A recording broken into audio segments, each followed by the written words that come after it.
सतगुरु के साजे निवाजे प्यारे साज संगत जी, प्यार और सत्कार से कहना धन निरंकार जी। साज संगत जी, सतगुरु माता जी हमें हर पल यही समझाते हैं कि जैसा कोई संग करता है वह वैसा ही बन जाता है। और संपूर्ण हरदेव वाणी में भी सतगुरु बाबा हरदेव सिंह जी महाराज ने इस शब्द द्वारा हमें समझाया है, जो जैसी जैसी संगत जगत में करता है वैसा ही रंग उस पर चढ़ता जाता है। जो दुर्जन का संग करता है वह दुर्जन बन जाता है, यानी कि बुरे लोगों की संगति करने से इंसान बुरा बन जाता है और संत महापुरुषों की संगति करने से इंसान सज्जन बन जाता है। इसी पर आधारित दासी एक स्टोरी आप जी के चरणों में रखने जा रही है कि जैसा करो संग वैसा चढ़े रंग। सतगुरु हमें समझाते हैं कि हमने अच्छों का संग करना है, अच्छे कर्म करने हैं और अच्छा ही बनना है। साथ संगत जी, स्टोरी आप जी के चरणों में शेयर दासी करने जा रही है। आप जी परवान करें, अगर कोई गलती हो जाए तो क्षमा करें। कहते हैं हकीम लुकमान का पूरा जीवन जरूरतमंदों की सहायता के लिए समर्पित था। जब उनका अंतिम समय नजदीक आया तो उन्होंने अपने बेटे को पास बुलाकर कहा, देखो बेटा, मैंने अपना सारा जीवन दुनिया को शिक्षा देने में गुजार दिया है। अब अपने अंतिम समय में मैं तुम्हें कुछ जरूरी बातें बताना चाहता हूँ। तुम एक कोयले और चंदन का एक टुकड़ा उठा कर ले आओ। बेटे को पहले तो यह बात बड़ी अजीब लगी, लेकिन उसने सोचा कि अब पिता का हुक्म है तो यह सब लाना ही होगा। उसने रसोई घर से कोयले का एक टुकड़ा उठाया। सियोंग से घर में चंदन की एक छोटी सी लकड़ी भी मिल गई। वह दोनों को लेकर अपने पिता के पास पहुंच गया। बेटे को आया हुआ देख लुकमान बोले, बेटा, अब इन दोनों चीजों को नीचे फेंक दो। बेटे ने दोनों चीजें नीचे फेंक दी और हाथ धोने जाने लगा तो लुकमान बोले, जरा ठहरो बेटा, मुझे अपने हाथ तो दिखाओ। बेटे ने अपने हाथ दिखाए तो वह उसका कोयले वाला हाथ पकड़कर बोले, देखो, कोयला पकड़ते ही हाथ काला हो गया। उसे फेंक देने के बाद भी तुम्हारे हाथ में काली लगी रह गई। इसी प्रकार गलत लोगों की संगति भी ऐसी ही होती है। उनके साथ रहने पर दुख होता है और उनके ना रहने पर भी जीवन भर के लिए बदनामी साथ लग जाती है। दूसरी ओर संत जनों, महापुरुषों, सज्जनों का संग इस चंदन की लकड़ी की तरह है।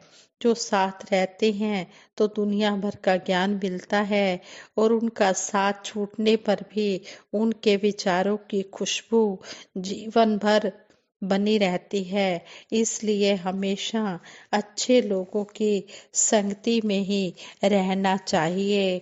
सतगुरु माता सुदीक्षा जी महाराज ने भी एक बार अपने विचारों द्वारा हमें समझाया कि मिट्टी को जब हवा का संग मिलता है तो वह आकाश की ऊंचाई की ओर उड़ती है। इसी तरह मानव को जब संतों का संग मिलता है तो जीवन में उजाला आ जाता है। पारस का उदाहरण भी अक्सर सुनने में आता है कि पारस जब लोहे को छूता है तो लोहा सोना बन जाता है। यह सब संग की ही बात है। दूसरी ओर दूध में नींबू की बूंद गिर जाए फिर वो दूध भी फट जाता है। इसलिए हमें सोच विचार करनी है कि हमें किसका संग करना है। संत अपने भले तक ही सीमित ना होकर सभी के भले की कामना करते हैं और इंसान को इंसान के असली स्वरूप की जानकारी करवाकर मानव जीवन के असली उद्देश्य को पूरा करवाने में अपना योगदान देते हैं।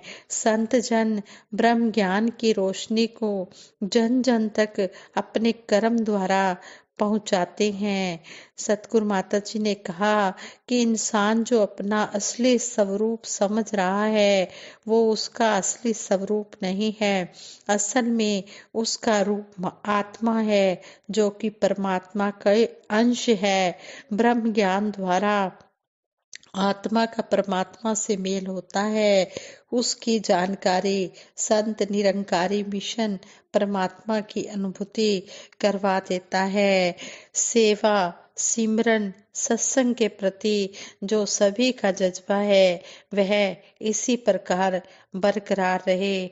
इस तरह सतगुरु माता जी ने आशीर्वाद दिया और कहा कि संत कबीर जी के जीवन में जब सतगुरु का आगमन हुआ उन्हें ज्ञान की रोशनी मिली और वो कहने लगे कि मुझे प्रभु का दीदार हुआ है।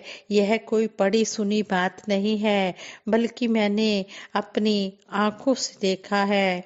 इन्हीं भावों के कारण कबीर दास जी लोगों के पथ प्रदर्शक रोशन मीनार बन गए। इंसान का जीवन बहुत ही कीमती है। परमात्मा ने मानव को यह विवेक बुद्धि दी है कि वह चयन करे कि किस रास्ते पर चलकर लाभ होगा। मंजिल की प्राप्ति सत्य की राह अपनाने पर ही हो सकती है। यह इंसान के ऊपर निर्भर करता है कि वह क्या चयन करता है, सत्य का मार्ग या विपरीत मार्ग। इस तरह सतगुरु समझाते हैं कि इंसान भौतिक चकाचौंध में इतना खो जाता है कि मानव जीवन का मुख्य लक्ष्य ही भूल जाता है। हालांकि परमात्मा ने चेतनता दी है किंतु भटकाव के कारण विपरीत राह पर चलते हुए मंजिल पर पहुंचने की बजाय मंजिल से दूर हो जाता है। संत जन ही होते हैं जो हमेशा मानव को सत्य की राह दिखाते हैं। मानव के लिए ब्रह्म की जानकारी करना बहुत ही जरूरी है। इसके लिए उसके मन में जिज्ञासा भी होनी चाहिए। विकारों और बंधनों से मुक्ति ही जीवन मुक्ति है।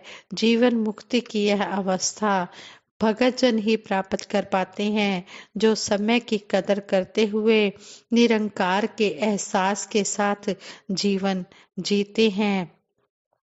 सतगुरु माता जी ने कहा भाषा चाहे कोई भी रही हो, संतों ने हमेशा एक ही संदेश दिया है कि सत्य से नाता जोड़ो।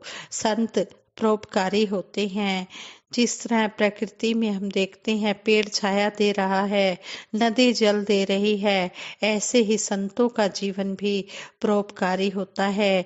वे यही चाहना रखते हैं कि जो ज्ञान की रोशनी उन्हें मिली है वे हर जन तक पहुँचे, मानव अपनी असल मंजिल प्राप्त करे, यही उनकी कोशिश होती है। दूसरी ओर ऐसे भी होते हैं जो प्रभु प्राप्ति की जिज्ञासा रखने वालों को भटका देते हैं। फिर कहा भी गया है कि मेरा डोले ना इतबार, बख्शो श्रद्धा भक्ति प्यार, करा मैं संतां दा सत्कार। यहाँ पर भी समझाया गया कि हमने अपने विश्वास को डुलायमान नहीं करना है। संतों का हृदय बहुत ही कोमल होता है। संत बहुत ही परोपकारी होते हैं। कहा भी गया है संत हृदय नवनीत समाना, अर्थात संत मक्खन की तरह होते हैं। थोड़ी सी आंच लगने पर जैसे मक्खन पिघल जाता है वैसे ही संतों का भी भाव होता है। भगत खुद जलते हुए दीपक की तरह होते हैं और साथ ही यह भी चाहते हैं कि जो दीपक बुझे हुए हैं उनको भी रोशनी मिले।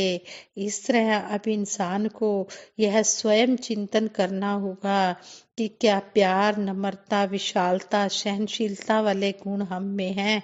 यदि हैं तभी हम सच्चे इंसान हैं। यह जो समय मिला है यह बहुत ही कीमती है। समय व्यतीत हो रहा है। कोई भी घड़ी जो बीत गई है वो वापस नहीं आती। और हमको यह भी नहीं पता कि हमारा जीवन कितना लंबा है। इसलिए हर पल कोशिश करके आगे आने वाली जिंदगी को सुधारते हुए निरंकार की प्राप्ति की जिज्ञासा अपने मन में लाएं और अपना लोक सुखी परलोक सुहेला करते चले जाएं। इस तरह हमें सतगुरु समझाते हैं कि यहाँ हम देखते भी हैं कोई भी जाति पाति ऊंच नीच नफरत या वैर का कोई भाव नजर नहीं आता। सब एक दूसरे के साथ मिलकर निरंकार का सिमरन करते हैं, सेवा करते हैं, दूसरों की सत्संग करते हैं। दुनिया में तो इतने भेदभाव मनों में आ जाते हैं। संसार निरंकार ने बनाया है जो अनेकता में एकता का सुंदर उदाहरण है, जहाँ अनेकों प्रकार के फूल हैं, लेकिन यही विभिन्नता मन में नफरत और फूट का कारण बनी हुई है, जो मानव जाति के लिए घातक है। संत निरंकारी मिशन यही मैसेज दे रहा है कि जब सब एक ही निरंकार की संतान है तो कोई भी भेदभाव की बात हो ही नहीं सकती है। संत जन हमेशा सही रास्ता दिखाते हैं और यही बताते हैं कि सभी को सच्चाई की रोशनी मिले और सभी हर एक में इस निरंकार का नूर देखें, क्योंकि निरंकार की अंश ही आत्मा है। बड़े भाग मानुष तन पावा। सभी जीवों में सबसे उत्तम रूप मानव का है और मानव शरीर में आने पर ही इसे मुबारकबाद दी जाती है। मानव को ही ईश्वर ने ऐसी समझ दी है कि वह इस जन्म में निरंकार को जान सकता है, किसी और जोनी में नहीं। मानव मानवीय गुणों को कर्म रूप में ढालकर संसार के सामने एक एग्जाम्पल कायम करे, यही संदेश युगों युगों से पीर पैगंबर देते आए हैं। तो हमने इन बातों को अपने जीवन में कर्म रूप में ढालते जाना है और सतगुरु के आशीर्वादों के पात्र बनना है। दासी से विचार करते हुए बहुत सी गलतियां हुई होंगी, उन गलतियों के लिए आप जी क्षमा करें और आप सभी के लिए सतगुरु निरंकार दातार के आगे हाथ जोड़कर शीश झुकाकर दासी यही आशीर्वाद मांगती है। सच्चे पातशाह सभी को डोलने से बचा के रखना, सभी का विश्वास इतना पक्का बनाना, किसी का विश्वास भी डुलायमान ना हो और सभी इसी तरह अंतिम श्वास तक आप जी के चरणों में सेवा सिमरन सत्संग करते रहें। यही मांग है, यही अरदास है, यही प्रार्थना है। इन्हीं शब्दों के साथ ही दासी सिमरन भी करवाएगी सभी के लिए। सभी ने मिलकर सिमरन में साथ देना है। तू ही निरंकार मैं तेरी शरण हाँ, मैनू बख्श लो। तू ही निरंकार मैं तेरी शरण हाँ, मैनू बख्श लो। तू ही निरंकार मैं तेरी शरण हाँ, मैनू बख्श लो। बोलिए सतगुरु माता सुदीक्षा सविंदर हरदेव जी महाराज की जय। साथ संगत जी प्यार से कहना धन निरंकार जी।